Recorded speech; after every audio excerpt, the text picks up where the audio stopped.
नमस्कार प्रशिक्षणार्थी। या सत्रात आपण टॉप स्टिच शिवण, कॉर्डेड शिवण आणि डेकोरेटिव्ह शिवण म्हणजे सजावटीची शिवण कशी घालायची ते शिकणार आहोत। या सत्राच्या शेवटी तुम्ही पुढील मुद्दे समजून घेऊ शकाल। शिवणीचे कपड्यांमधील सजावट म्हणून महत्त्व स्पष्ट करणे, टॉप स्टिच टाके, कॉर्डेड टाके आणि डेकोरेटिव्ह टाके यांचे वर्णन करणे, शिवणीसाठी लागणाऱ्या विविध उपकरणांची कार्ये ओळखणे, टॉप स्टिच टाके आणि कॉर्डेड टाके घालण्यातील टप्प्यांचे वर्णन करणे, चांगले टाके घालण्यासाठीची मदत करणारी तंत्रे स्पष्ट करणे व चांगले टाके किंवा शिवण घालण्यासाठीची मार्गदर्शक तत्त्वे ओळखणे। फॅब्रिकचा आपल्या दैनंदिन आयुष्यातला वापर हा आपल्या आयुष्याचा अविभाज्य भाग आहे। आपण वापरत असलेल्या फॅब्रिकची प्रमुख 3 कार्ये आहेत: संरक्षण, सजावट आणि ओळख। दररोज घालायचे कपडे हे कधीतरी विशेष प्रसंगी घालायच्या ड्रेसेसपेक्षा वेगळे दिसतात। निसंशयपणे कपड्याच्या सजावटीचा पैलू हा तो ड्रेस ज्या व्यक्तीने घातला आहे त्याला एक प्रकारचा वैयक्तिक टच किंवा लुक प्रदान करतो। योग्य प्रकारच्या डेकोरेटिव्ह शिवणीचा म्हणजे सीमचा समावेश केल्यानं कपडे अधिक फॅशनेबल दिसतात। कपड्याचे सौंदर्य वाढवणे हा डेकोरेटिव्ह सीमचा हेतू असतो, त्यामुळे कपड्यांना आकारही मिळतो। पाइप्ड किंवा कॉर्डेड सीम सारखे डेकोरेटिव्ह सीम्स घराच्या सजावटीमध्ये खिसे, कॉलर्स आणि कफ्सच्या फॅब्रिक्समध्ये वापरले जाते। सीमच्या प्रकारांवर एक नजर टाकूयात। यातील पहिला प्रकार आहे टॉप स्टिच सीम। यामध्ये टाके उलट्या बाजूने सीम अलाउन्स सीममध्ये घेऊन टॉप स्टिच केले जातात। टॉप स्टिचिंग ही सीम अलाउन्स सपाटपणे धरून ठेवण्यासाठी, साध्या फॅब्रिकमध्ये रंगत आणण्यासाठी आणि अस्तर ताठ व घट्ट राहण्यासाठी घातली जाते।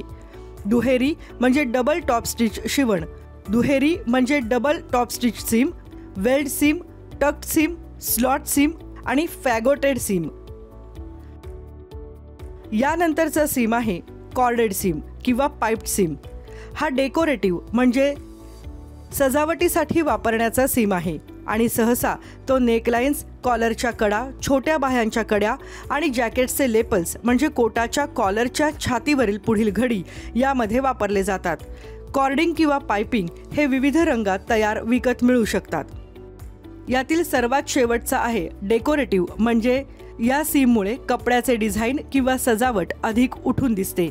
उदाहरणार्थ piped seam, corded seam, flat व फेल्ड सीम आणि टॉप स्टिच सीम।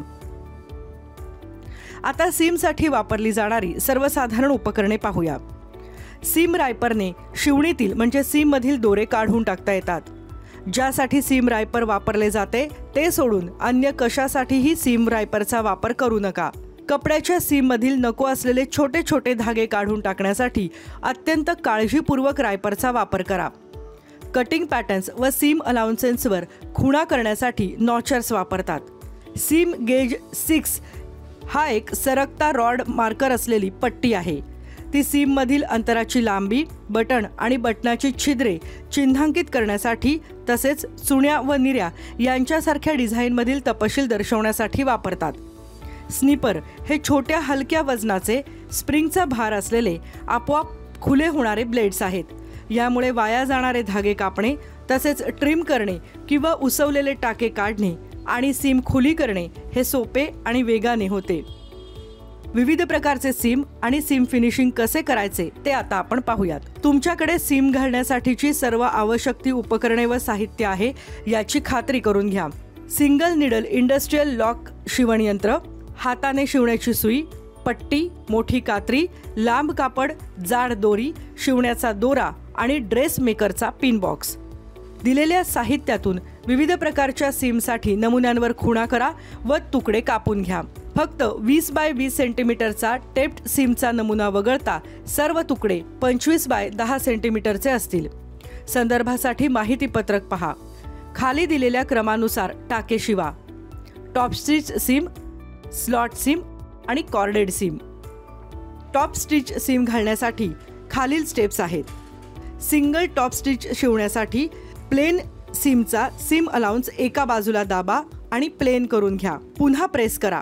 फॅब्रिक उजव्या बाजूला वळवा आणि आधीच्या सीम लाईन पासून 2 मिलीमीटर अंतरावर सीम अलाउन्सच्या बाजूला सीम लाईन शिवा आणि प्रेस करा। आता दुहेरी म्हणजे डबल टॉप स्टिच सीम कसा घालायचा ते पाहूया। एक प्लेन सीम घाला आणि सीम अलाउन्स खुले करा। फॅब्रिक उजव्या बाजूला वळवा आणि सीम अलाउन्सवर 2 समांतर सीम घाला। पहिल्या सीमच्या कोणत्याही बाजूवर प्रत्येकी 3 मिलीमीटर अंतरावर 2 समांतर सीम घाला। यानंतर आहे स्लॉट सीम। शिवण यंत्राच्या सीमची लांबी वाढवा। शिवण रेषेवर टोकाला लांब दोरे सोडून मशीनने धावदोरा घाला। प्रत्येकी 5व्या टाक्याला बॉबिन थ्रेड क्लिप करा। खुली करून प्रेस करा। समान किंवा विरुद्ध फॅब्रिकच्या अस्तराचा तुकडा कापून घ्या। 25 बाय 4 सेंटीमीटर आकाराचा आणि लांबीनुसार अस्तर दुमडून घ्या व क्रीज लाईन तयार करा। प्रेस केलेली खुली शिवण त्यावर ठेवा आणि रॉ एजेस पासून धावदोरा घाला। प्रत्येक बाजूवर मध्यापासून म्हणजे सेंटर पासून 0.5 सेंटीमीटर अंतरावर टॉप स्टिच घाला। फॅब्रिकच्या उजव्या बाजूला शिवा। धावदोऱ्यातून दोरे काढून घ्या आणि ते प्रेस करा। कॉर्डेड सीम हा यातील शेवटचा सीम आहे। 3 सेंटीमीटर रुंदीच्या बायस स्ट्रीप कापा। बायस स्ट्रीप घ्या आणि त्याला उलट्या बाजूने एकत्र दुमड घाला। स्ट्रीप म्हणजे पट्टीच्या 2 स्तरांच्या मध्ये दुमडलेल्या बाजूमध्ये कॉर्ड ठेवा। प्रेशर फूट ऐवजी झिपर फूट किंवा साधा फूट जोडा आणि कॉर्डच्या अगदी जवळ सीम लाईन शिवा। फॅब्रिकचा एक तुकडा घ्या। कडेच्या 1 सेंटीमीटर पासून उजव्या बाजूवर सीम लाईन शिवा। त्यानंतर वरील स्ट्रीप कॉर्डेड स्ट्रीपच्या वर सीम लाईनवर कॉर्डेड स्ट्रीपची कड फॅब्रिकच्या रॉ एजच्या दिशेने येईल अशा रीतीने ठेवा। पहिल्या सीम लाईनच्या अगदी डावीकडे टाके घाला। फॅब्रिकचा दुसरा तुकडा घ्या। उजव्या बाजू एकत्र येतील अशा पद्धतीने सीम अलाउन्स ठेवा आणि त्यामध्ये कॉर्डिंग ठेवा। मूळ सीम लाईन मार्गदर्शक म्हणून वापरा आणि कॉर्ड तसेच पहिल्या सीम लाईनच्या मध्ये कॉर्ड व पहिल्या सीम लाईनच्या मध्ये एकत्र टाके घालून सर्व स्तरांवर सीम घाला। शेवटची सीम लाईन ही कॉर्डच्या थोडीशी जवळ असली पाहिजे, त्यामुळे उजव्या बाजूवर कोणतेही टाके दिसून येणार नाहीत। आता सीम अधिक व्यवस्थित बसण्यासाठी मदत होणाऱ्या तंत्रांबद्दल माहिती करून घेऊया। सीम अलाउन्स मधील काही भाग कापणे म्हणजे ट्रिमिंग। अधिक चांगल्या फिटिंगसाठी किंवा त्याच्या पुढच्या रचनेची सीम तयार करण्यासाठी तिथलं जडपणा गुंता कमी करण्यासाठी ट्रिमिंग केले जाते। ग्रेडिंग म्हणजेच श्रेणी ठरवणे हा ट्रिमिंगचाच एक प्रकार आहे। यामध्ये गुंता झालेले टाके दाबून उघडले जात नाहीत, त्या ठिकाणी हे वापरले जाते। काठावर होणारे फुगवटे टाळण्यासाठी सीम अलाउन्सचे फॅब्रिक स्तर हे वेगवेगळ्या रुंदीमध्ये ट्रिम केले जातात। सर्वात मोठा रुंदी असलेला स्तर म्हणजे लेअर गारमेंटच्या अगदी जवळ सेट केला पाहिजे। यामुळे गुंता असलेले फुगवटे निर्माण न होता सपाट म्हणजे प्लेन पृष्ठभाग निर्माण होतो।